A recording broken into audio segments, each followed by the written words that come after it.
Ahmedabad crime branch સાથે કામ કરતી એજન્સી એસઓજી દ્વારા પોતાના ફાળવવામાં આવેલા કાર્યપ્રણાલી મુજબ કાર્યવાહી શરૂ કરી દીધી છે।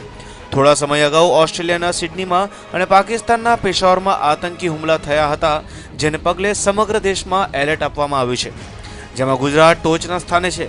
સાથે સાથે નજીકના સમયમાં વાઇબ્રન્ટ સમિટ કાંકરિયા કાર્નિવલ અને 31 ડિસેમ્બરની ભવ્ય ઉજવણી ગુજરાતમાં થાય છે, જેને પગલે શહેર પોલીસ કમિશનર દ્વારા અનેક જાહેરનામા બહાર પાડવામાં આવે છે, જેમાં મુખ્યત્વે મકાન ભાડે રાખીને રહેતા હોય તેવા લોકોનું પોલીસ સ્ટેશનમાં રજીસ્ટ્રેશન ફરજિયાત કરાવવું, જાહેર જગ્યા પર સોસાયટીમાં અને હોટલોમાં સીસીટીવી લગાવવા જેવા જાહેરનામા લોકહિતમાં આપવામાં આવે છે। પરંતુ ઘણા લોકો આ જાહેરનામાનું ઉલ્લંઘન કરે છે, જેના કારણે શહેરમાં કોણ કોણ રહે છે અને કોઈ અસામાજિક તત્વ રહે છે કે નહીં તેની વિગત પોલીસ પાસે હોતી નથી, અને આવા લોકો શહેરમાં મોટા ગુનાઓ આચરે છે અથવા આતંકી હુમલાની પણ દહેશત રહેલી છે।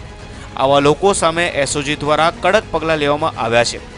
જો ગત માસની વાત કરવામાં આવે તો 70 જેટલા લોકો સામે કેસ દાખલ કરવામાં આવ્યા છે અને વર્ષ દરમિયાન 600 થી વધારે લોકો સામે કાયદેસર કાર્યવાહી કરવામાં આવી છે।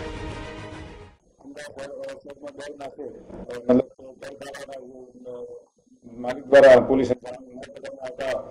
જાહેરનામાનો ભંગ કરતા આવા તત્વો વિરુદ્ધ દર માસે અમે કાર્યવાહી કરતા હોઈએ છીએ અને ગુનાઓ દાખલ કરવામાં આવતા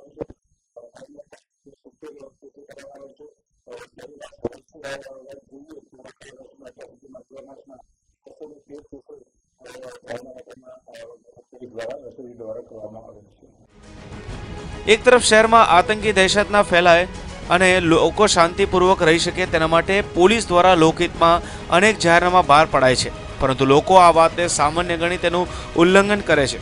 આવા સમયે પોલીસ કડક હાથે કાર્યવાહી કરે એ જ ઈચ્છનીય છે। કેમેરામેન કૃણાલ રાણા સાથે કશ્યપ જોશી, ન્યૂઝ ઓનલાઈન, અમદાવાદ।